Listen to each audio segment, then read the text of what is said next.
here again, episode 38, Bullheaded Podcast. I am here with my fellas, Zoo and P-Bush. What's up, guys?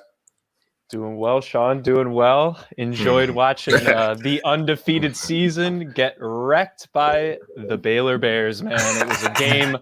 It was a bunch of boys playing with men, as Sean said pre-production, man. The Baylor team lifts with the football team. They know what they're doing, man. So, oh my God. Yeah. Oh, I can't believe the Zags, man. I believed in them all year, man. I thought they had the team. But even though I didn't doubt Baylor, man, I thought it was going to be one of those 50-50 type games. I thought it was going to be a close game, but it wasn't close at all. So didn't see that coming at all. Yeah, as the guys were just referring to, that national championship game was a snoozer. And I guess if you're a Baylor Bears fan, it was the best game ever because did not know that Scott Drew had been there close to, I think, 16 to 17 years. So that's pretty cool to see him grinding for that long and being able to pull out a championship. So, you know, the first question I want to throw at the guys tonight, what was their reaction to the game? Did it live up to the hype? I guess you could say, did Gonzaga choke? Did Baylor just take it from them? People, I'm going to go with you, man. What's your thoughts on the game? Well, I was in the minority last podcast picking Baylor over Gonzaga. Obviously, at that point, you know, we can't overlook that UCLA Gonzaga game real quick because that was the best game in the tournament by far. Jalen Suggs coming up clutch, pulling a little D Wade from just inside half court. And hey, that was a hell of a shot. I was riding UCLA money line and I was all pumped up. And once I saw that shot leave his hands, man, I knew it was in. And I was like, oh, you got to be kidding me. But, you know, I think, and Zoo and I were kind of talking about this, you know, UCLA did give Gonzaga a hell of a run for their money and had to, you know, take them to overtime. It could have been double OT. I do think Gonzaga was a bit maybe tired, but usually a game like that, like, you know, kind of pumps you up, especially hitting a game winner. It's, you know, it's not like they were losing. It was a tie game. He hit a three to just not have to go to a second overtime. But man, oh man, I think that they just underestimated Baylor. I genuinely think they did. I mean, Baylor, we've talked about it, Zoo. They were 1-2 respectively the entire year, even preseason. And Baylor just played a perfect basketball game. I don't think I've ever seen a college team dominate in every facet. I mean, they had 14 offensive rebounds to Gonzaga's 1. They made Drew Timme look like a varsity basketball player. Yeah. Okay. The only guy that made an impact was obviously Jalen Suggs, and he dropped 20. And that's why he's the NBA-ready player coming out of that Gonzaga team. I do got to give props to him. You know, I think everyone knew he was a one and done, but he's going to do well in the NBA. And, you know, it was tough to see him break down there at the end, but, man, that's sports. So I think that, you know, Zoo, Baylor's guards combined for 56. You're always talking about guard play. Yeah. You know, Jared Butler was just – I feel like every three he took, it was just going in. Didn't even matter. And they were forcing turnovers, man. I thought the game was pretty much in the bag within the first 5-6 minutes once I saw how quickly Baylor was able to take advantage of Gonzaga, manhandle them down low, and honestly keep up with them because no other team had been able to keep up with Gonzaga. But Baylor made them look like they were a 500 team that night almost. So it was a huge change in just the entire college basketball situation. I think everybody was just riding on Gonzaga. So I'm pumped, man. I'm pumped for Baylor. It was two coaches who had been there for a long time. And as Sean said, they both built up their program. So either way, it would have been great to see. But Scott Drew, he predicted it too. He said, I'll win a national championship. I'm so disappointed in the Gonzaga Bulldogs, man. So disappointed, man. I believed in them in the beginning, man. I believed in them because I saw the talent. I saw the point guard. And at the beginning of the year, I was like, man, I feel like this is the team that's going to get it done. But in the championship game against a worthy team, man, Baylor, people were doubting Baylor. Like, I'm telling you, this team had multiple NBA players. It fit my top 12 criteria. It fit all my criteria. So I told you these are the only two teams that I thought could win a championship. That's why I had them both in the championship game. And obviously, I thought the Gonzaga Bulldogs were going to get it done. But, man, the Baylor Bears, props to them, man, make the game pretty unwatchable with their physicality, man. And, like, the Gonzaga Bulldogs, they weren't even struggling that bad on offense. Like, they were hitting over 50% of their shots. So their efficiency was there, and they've been able to score relatively easy in this tournament. But, man, giving up 86 points to the Baylor Bears, man, 43% from three. That was the key figure right there. The Baylor Bears been struggling in three-point in the earlier rounds of the tournament. Like, they couldn't hit anything. But then the guards started hitting him. And then Mr. Jay Butler, man, fake Jimmy Butler, 4 for 9 from downtown, man. 4 for 9 from downtown. That is a clutch performance, man. He got fake Donovan Mitchell, man. Also going to the league next year, dropping 15 points. So like they had multiple guards. They can handle and shoot the ball and even play make. So obviously guard play is huge, and they have 3 legit guards that got buckets in such a key game, and it was just pure domination, man. I didn't see Drew Timme pull and be Hakeem Olajuwon, man. Him against UCLA, the guy looked godly, man. I was like, this dude looks unstoppable. Yep. But in this game, he only got up 7 shots. He was pretty efficient, 5 for 7. Yep. But the opportunities to set him up in the post, obviously feeding the post, you got to rely on teammates, and defense on the other team dictates what you do. But man, he couldn't dominate the game. Jalen Suggs just being a stud, but then Mr. Kisper, man, 5 for 12, man. Like, that's not efficient at all. And just knowing that, like, Yai was pretty much a non-factor. I forgot the guy played in this game. Nemhard, too? Yeah, dropping 8. Oh, man, he had some turnovers. I had to shake my head on some of those turnovers, man. I looked at them just like, Timme, too, with 5 turnovers as a big. That's bad. So I'm just saying, man, like, shout outs to Baylor Bears. I feel bad for Gonzaga losing another national championship game, man. Dude, first North Carolina, and now to Baylor Bears, man. They're 0-2, man. They're 0-2, and they're losing Suggs, so this team's obviously get worse. And Timme and Kisper, so this team got to regroup. Because, like, this squad, man, this is a blown opportunity.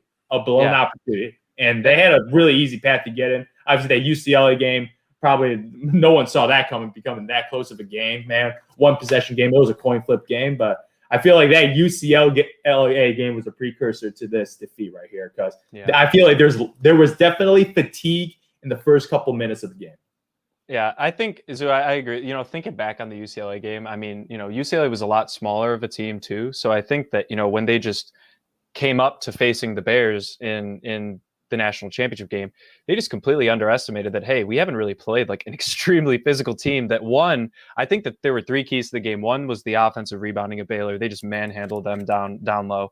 They got Gonzaga in major foul trouble there early on, especially Drew Timme. That was for sure something that got him flustered, caused him to maybe get some of those turnovers going.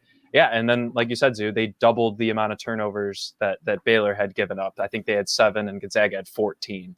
And I think they scored 18 points off turnovers. I mean, that's the difference in the game right there. They lost by 16 points. It was just a rough performance, not offensively, but I just think mentally and defensively, Gonzaga just imploded. And they didn't know what to do when they went down early, man. They were calling timeouts like this because Mark Few was just like, hey, man, we just need to string together some stops, and they just couldn't do it. It was, for me, being, betting on Baylor and having them win a bracket, it was great to watch, but I do wish it was a bit more competitive. I heard people saying UCLA would have given Baylor a better game. I don't even think that's a thing. I don't know why that would even come out of your mouth, but either way, it was the 2 best teams, so you can't really complain there. Yeah, I think Baylor showed a lot more toughness. I think in the first couple of minutes, you could kind of see with the offensive rebounding, they just kind of, I don't want to say like, because when you're in a championship game, I hate when people say, well, one team wanted it more. I feel like when you're in that type of atmosphere of a championship game, every team wants it. So I just feel like Baylor was more physical on the boards. But I will give Gonzaga a little bit of hope. I think I was looking at it yesterday. They have like a top 5 guy coming in. He's like a combo guard. He's really skilled. I don't think he's Jalen Suggs, but he's a high-ranked recruit. And I think they're still waiting on one other guy who is Jalen Suggs' teammate. He may go pro, but we'll see. But it really sucks for Gonzaga because this was the year that, like, even though Gonzaga is kind of considered a basketball blue blood, like you had Duke didn't make it. They were down. North Carolina was down. Kentucky. A lot of big teams were down. So if any year Gonzaga needed to do it, it needed to be this year. Because next year, those big guns, they're going to come back reloaded. They're going to be ready. So it's like, it's going to make it even more tough for them to get back to the championship game. So I don't know. I just feel like they kind of missed out on an opportunity, but I mean, it is what it is. So salute to the Baylor Bears, man. They've been knocking on the door. They have a really good basketball structure at Baylor with the women's and men's team. So shout out to them for that. Getting to, I think, the biggest news of the week with Sam Darnold. Sorry, people, I don't think the Bears were able to get to him quick enough, but he was traded to the to the Carolina Panthers. for a couple of draft picks. I think one this year, two next year, insignificant picks. But wanted to ask the fellas what they think about the trade. Do they see Darnold being, I guess, potentially a fit for the Carolina Panthers in the long term? Should the Panthers still go after a quarterback? We can go a couple ways with this. So, Zoo, what's your thoughts on the trade, man?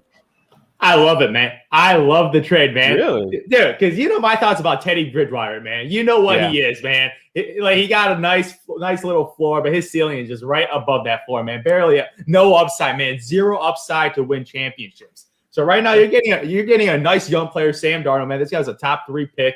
You're getting this quarterback from a situation with the Jets, man.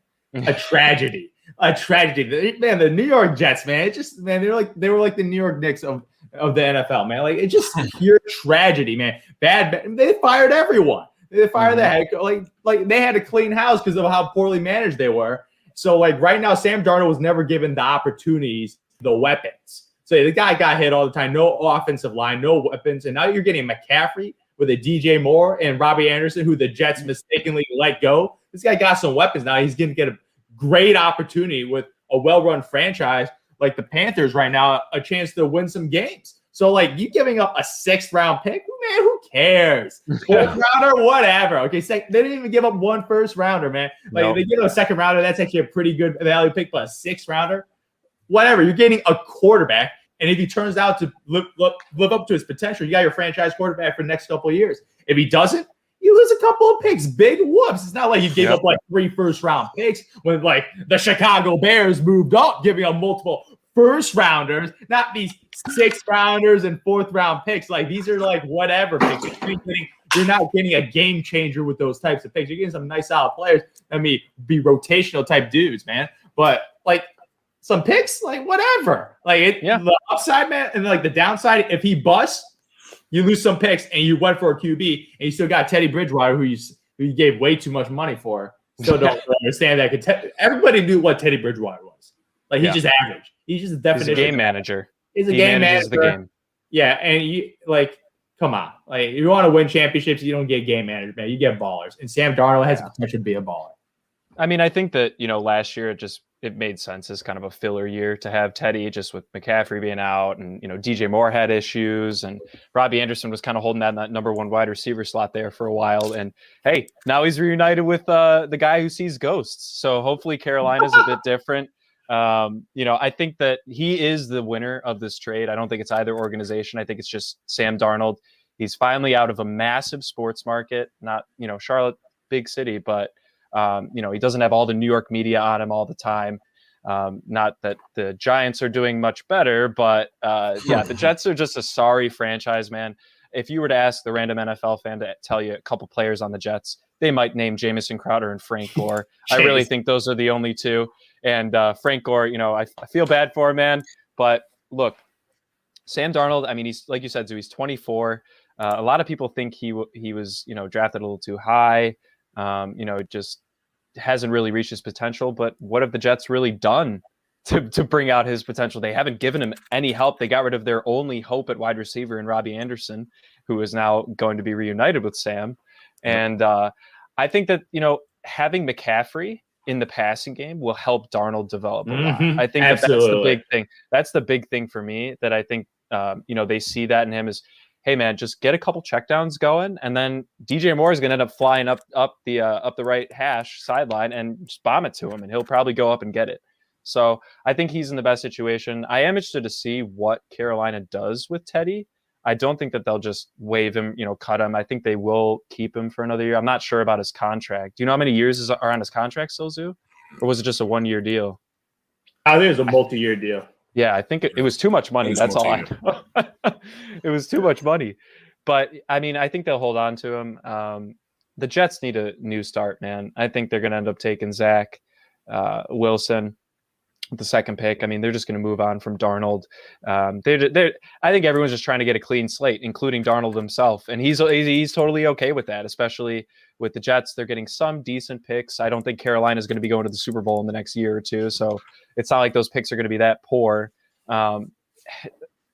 It's just interesting that he didn't no one else pursued him. The only thing that stood out to me was I wonder why Carolina. Because I don't think he's that good. Exactly. That's why I don't think they pursued him. Yeah, I think the Chicago Bears should have went for Sam Darnold instead of Andy Dalton. Andy Dalton. You give up the same package. I feel like the Bears Nation would have liked that more. Just give a couple of late picks. Well, then Andy Dalton over Andy Dalton for sure, absolutely. QB1. Yeah. Oh no.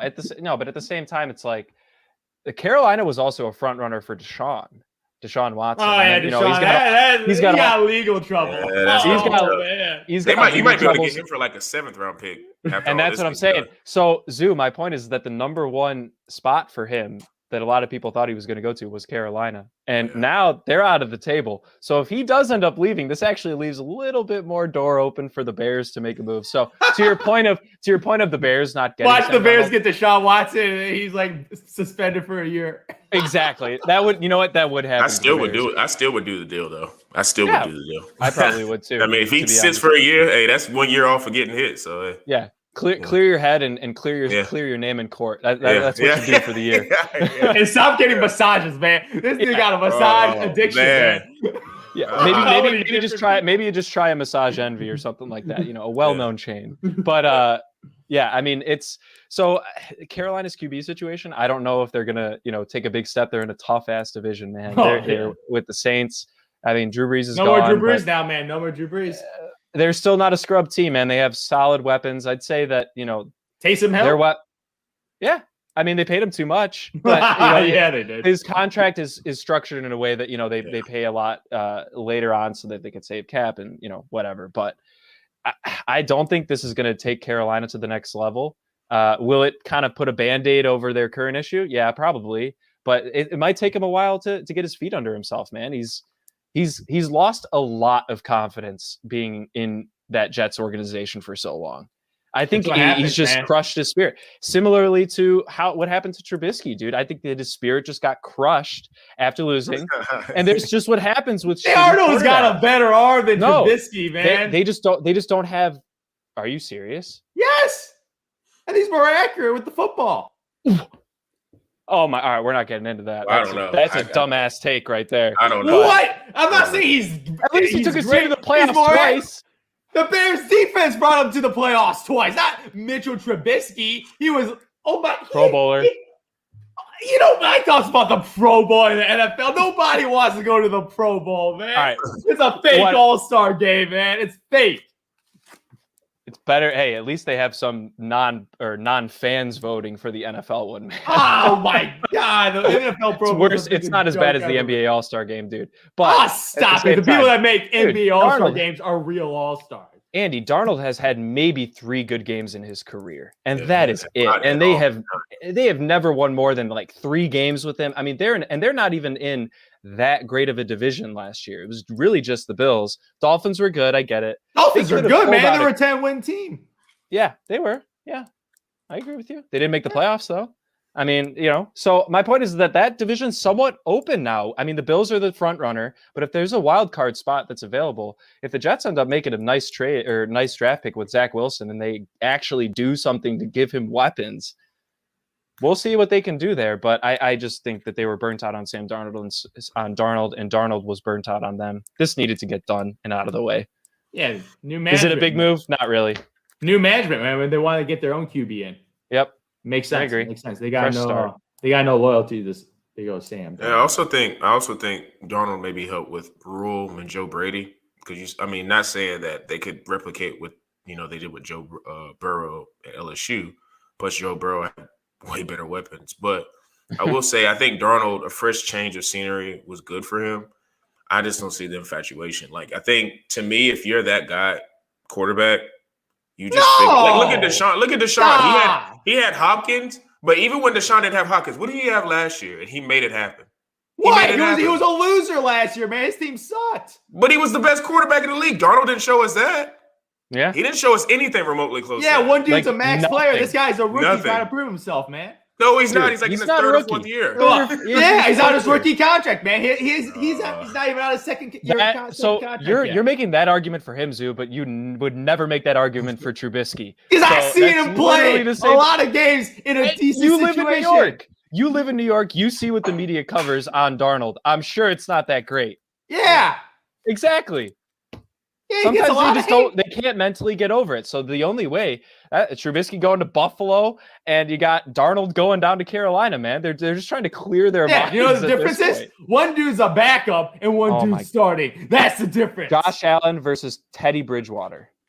Yeah, I know. I know it's an easier job to get, but I'm just like one dude's starting and one dude's gonna be sitting on the bench collecting that nice paycheck.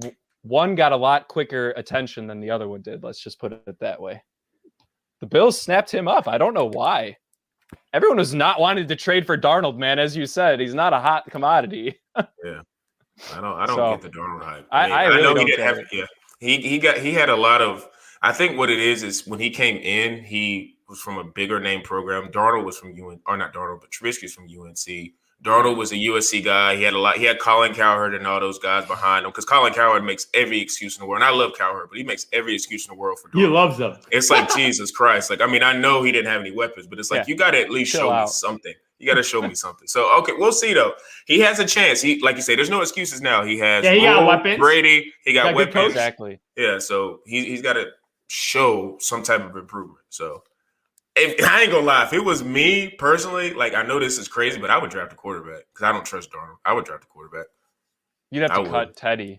I think. Yeah, if you did that, you'd have to trade or whatever. But I would try to draft a quarterback, and that would almost. And I'm a big believer. And I know they say if you have two quarterbacks, you have done. But I'm a big believer in competition. So like, if you got a guy, why do you think? To me, perfect example, Aaron Rodgers. When Jordan Love came, he had the best, like one of his best years last year, and that's because the Packers. The Packers are still, lit a fire under him. So I don't know. We'll see. I think Darnold has a chance to be pretty good this year, but that division too. I don't even know who to pick in that division. Now that I'm thinking about it. Yeah, but I don't know. It's hard to repeat. It's just hard to repeat. So we'll see. But last topic of the day, we're gonna talk about the NBA MVP. I honestly have no idea. Or I kind of have an idea of who could be the MVP right now, but it's not like a popular pick because it's a big guy. And I know Zoo loves big men, but I think Embiid is going to be able to maybe make a late push because he's, showing out a little bit in the East. So I'm going to ask the fellas who they think right now is going to win the MVP, who's their leader, things of that nature. And P-Bush, who you got for the NBA MVP? The man, the myth, the legend, the Joker, man. Joker. He is going to be the MVP of the 2021 season, man. This guy, look, man, the Nuggets are hot. They have won 7 in a row. And they're about to take over that 3 seed in the West and be right behind 2, which I don't think a lot of people predicted, but Jazz and then Suns, man. And then you got the Clippers, and now you got the Denver Nuggets, who were sitting at that 8-9 spot for a while there early on, Zoo. A couple months ago, we were talking about how that was the team that really needed to pick it up and leave it to Mr. Jokic, man. He's just been a monster. I mean, he's putting up like 26, 11, and nearly 9 assists. He's shooting over 50% from the field, 40% from 3, and 88% from the line. His win share percentage, Zoo, this is actually interesting, per 48 minutes, is up there with Steph's 2016 MVP season, LeBron's 2013 MVP season, 3 of Michael Jordan's MVP seasons, and 3 of Kareem's MVP seasons. So his ability to affect his team is up there with some of the biggest legends in NBA history. Right there alone, he's played 51 games. He's started all 51 of them. Every game. He's played every game, and I like the Embiid pick. They could easily win the Eastern Conference 1 seed. I think they're only a half game behind the Nets right now. But his injuries, man, I think he's only played a handful over 30 games right now. He's putting up monster numbers, but I just think Jokic has had the most individual impact on his team, and I think Embiid's a close second. But I gotta go with Jokic, man. He's just been fun to watch, and hey man, he almost ran over that ref a couple nights ago, though. You see that? He may have lost favor. He may have lost favor in the NBA eyes right there, though. Yeah, for real. Yeah, for me, I can't disagree at all. For me, is the Joker unanimous MVP for me, no doubts about it, especially with the injuries. The injuries pretty much flattened everything. It was like pretty much obvious who should be MVP because in the beginning, you got Joel Embiid fighting out with LeBron James starting out in the beginning of the year, but with LeBron getting injured, Big Joe getting injured, and the Sixers are doing well without Joel. Like they're winning games without him. So that just depreciates your value that easily because that's the actual evidence right there. But obviously the Joker, this dude's PER, 36. What the hell? That is so astronomical. Like, that's a PR of like Wilt Chamberlain back in the day, man. His efficiency rating is incredible. Like, the dude's top 10 in rebounds, points, and assists. Yeah. Like the guy, this guy's a true point at 7 center. feet. Yeah, the guy's a true point center. Like, he might be a big, but he does guard stuff. Like, bring up the ball, initiate the offense, shoot the three, pass, and like he does everything for this team. Like, even like, you know, man, like defensively, he's not that good. But man, you know my thoughts about defense, man. Offense is greater than defense. Better offense will always be better defense, man. Yep. Stop it, man. The Baylor Bears dropped 86 points, man. 86 points.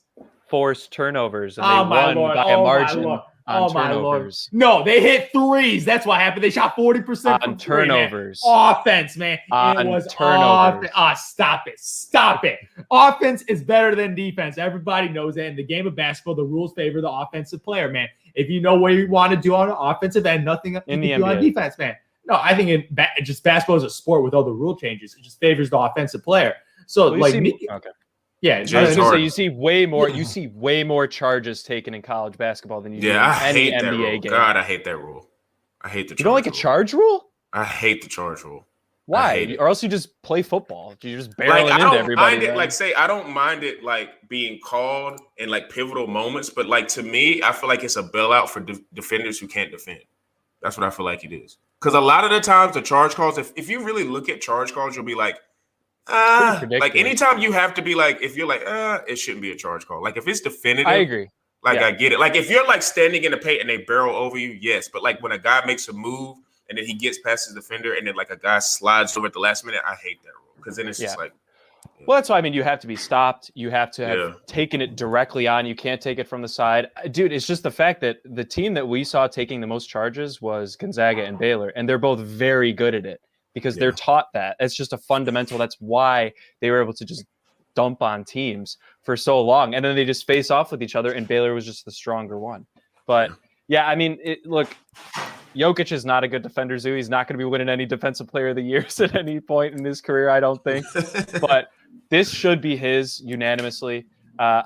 There's no way, man, that they give it to Giannis. I swear to God, if they give it to Giannis and they give him 3 in a row, no. And it's like because he might not even make it out of the first round, man. Exactly, matchup, man. The first round, man. Like that's what I was just gonna say. You can't have another Dirk situation losing the first round MVP. That would be embarrassing. But even if you look at the impact metrics, man, Jokic is number 1 in value over replacement player. Box plus minus, offensive block plus minus, win shares, offensive win shares, and overall win shares. Number 1 in every advanced statistical category on any offensive statistical category. I'm just like, that's good enough for me, man. And his team is top 3 in the West, man, over the Lakers right now. Like obviously with the Jazz and the Suns, they have a better record, but overall it's more of a team effort. And you compare Chris Paul, who's I think he's by far the best player on the Phoenix Suns, and Donovan Mitchell, they're in the same class as Jokic, man. And you saw that in this. Go ahead. I was just gonna say they're not like, and they're great players and they're like all-stars this year, but they're not like an MVP. They're not. Team is winning night in and night out. Yeah, they ain't putting up these numbers are just so silly. Like this guy, a center averaging 9 assists. That is just mind blowing. Like this dude's passing. I told you, this guy will go down as one of the 10 greatest centers of all time. And this will cement that with an MVP. Not many centers win an MVP. Like if he wins MVP, he has as many MVPs as Shaquille O'Neal. Yes. Yeah. So I'm just like, it is rare for centers to get MVPs. Yep. And with the league right now dominated by wings and guards, for him to pull it off in this era, because he's got guard skills, man. This need guard skills to be like as dominant as this, because you ain't doing this just being a post player. You got to be multidimensional. He had to have picked Luka's brain, man. I swear to God, he had to. You know, they're always talking. If you saw like at the All-Star game and stuff like that, you know, dude, I think it's something like. Partially, I think his footwork is so good just because he learned like playing soccer too. I mean, you see that a lot. Like, you know, Doncic and Jokic are very finesse players. They're not like quick. They're kind of thick guys. You know, they're not like very skinny and, you know, quick movement, but they just know where they need to go to get their best available shot. And Jokic has developed a 3-man. He's shooting over 40% from 3. I mean, It's ridiculous. He's close to a 50, 40, 90 season if he could just bump those free throw numbers up a bit. But man, I mean, they can't give it to Giannis. I don't think they'll give it to Embiid. And LeBron's hurt. So I mean, it has to go to him. Yeah, it's gonna be the Joker. He's gonna win. It's gonna be unanimous, and I don't think there's anybody that can really compete with him. But look, I think I'd love to see the top 3 seeds be a non-LA team. I think that would just be great for the NBA. It would just be more competitive. I mean, it's probable that the Lakers will still end up getting to the Western Conference Finals if they're healthy. But I'd like to see some good matchups, with, the Mavericks holding the 7th seed, the Grizzlies at the 8th seed. I'd love to see a Jazz Grizzlies series, man. Watch Donovan Mitchell and Ja go head to head. That could be pretty wide open. That could go 5-6 games. But low key, I feel like the Los Angeles Lakers will want to be a 5 seed. Do you know why? They get an opportunity to play like the Portland Trailblazers or the Dallas Mavericks. LeBron ain't losing to that. No. And in the second round, he gets to play the Utah Jazz, which I called Atlanta 2.0, and it's going to be a butt whooping, man. I'm saying it right now. The Utah Jazz are fraudulent, man. They are fraudulent. They're the nice regular season team that depends on the 3-point shot, just driving, kicking on 3-point shooters. They got like 4 guys that can shoot 40% from downtown. It ain't going to be that easy in the playoffs when the pace slows down, man. You're not going to get those easy looks. And after that, what going to do? ISO Donovan Mitchell, and he's not that efficient of a scorer. The guy's only 6'2". He needs to he needs to drop like 35 a game, and that's just too hard on a guy like that. And Mike Conley's getting up there in age. My thoughts about Rudy Gobert on offense, irrelevant. So you need like someone else to step up with Donovan Mitchell. I don't see that guy. And the Lakers would be licking their lips, man. They'll be licking their lips to get AD, LeBron back, butt whooping the Jazz, and get an opportunity to play probably the Clippers or Suns in the conference finals. Yeah, I definitely can see that. You're not wrong. I definitely can see that. I think 2 things with Denver Nuggets just as a whole. Shout out to their scouting department. I feel like they've scouted really well. Like if you go look back and look at the players that they got, and I think Joker was even a 2nd-round pick. Like second round. So it's like if you look at him, I mean, of course, Jamal's an Arturas Karnasovis, baby. That's all that dude, man. Him and his Euro connections, man. That's the GM. That's the GM. Yeah, he's the GM for the Bulls now. Yeah, he's nice. He got Vucevic, and then he pulls off the Vucevic trade. Shout out to Denver, man. They've not recruited, but they've drafted really well. And I agree with you guys. I think Joker is going to get it. Some people will say by default.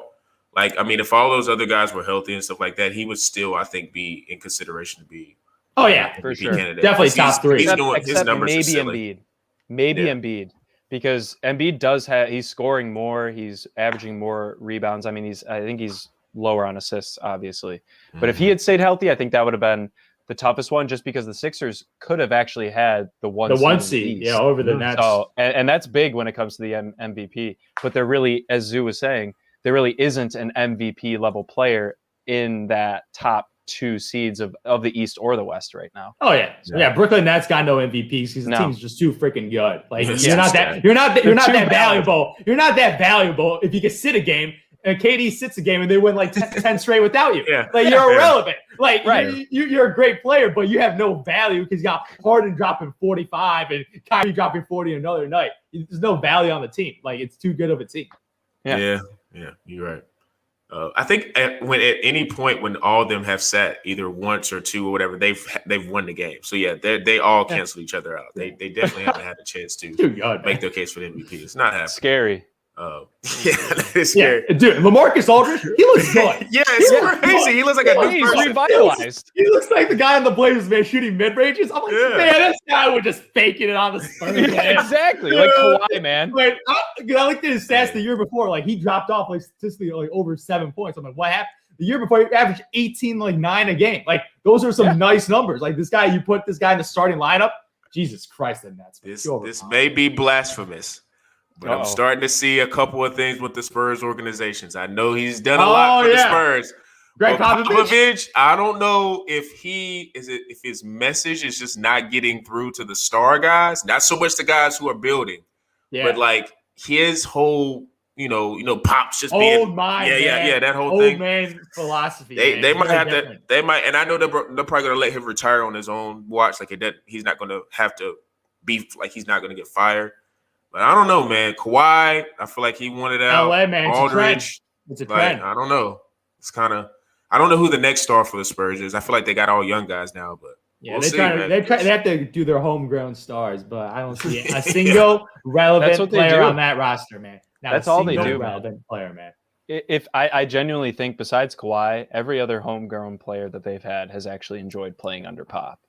yeah. But Kawhi was just too They're good. all European players, man. Yeah, that's another thing too. They the American superstar kids that were like blessed ever since for like 10 years. Yeah. AAU, it's pretty much Exactly. you're like the second coming. These were all humble European players, except Timmy D, man, the most humble And David superstar ever, Robinson, man. yeah, And David Robinson, he he went to the army, man. Like, the guy's He's super fighting humble, MMA now, man. Yeah, he'll fall in line quick. But yeah, But, dude, Pop could be on his way out, man. Yeah, Yeah, Possible. he should Something retire, going on man. with that. I think he should retire, man. I think he has enough money, if I were to guess. I'm sure. Yeah, he got enough money, enough championships, enough 5. glory, man. Hall of Famer. This guy's done it all, man. Nothing to prove. Nope. But we will see, man, with the NBA MVP. Like I said, if I was putting money down in Vegas, definitely would put it on the Joker. It's a lot of guys that were in contention, but it seems like it's his to lose. So that'll wrap up our topics for tonight. Make sure you guys subscribe on Apple, Spotify. And when you guys are on Apple, make sure you guys give us a 5-star review because that gets us more in the rotation so we can get more views and listens and more people to talk to. So make sure when you're on Apple specifically, give us a 5-star review. Like I said, Apple, Spotify, SoundCloud, Anchor, all the 9. And for me, Sue P. Bush, we're out.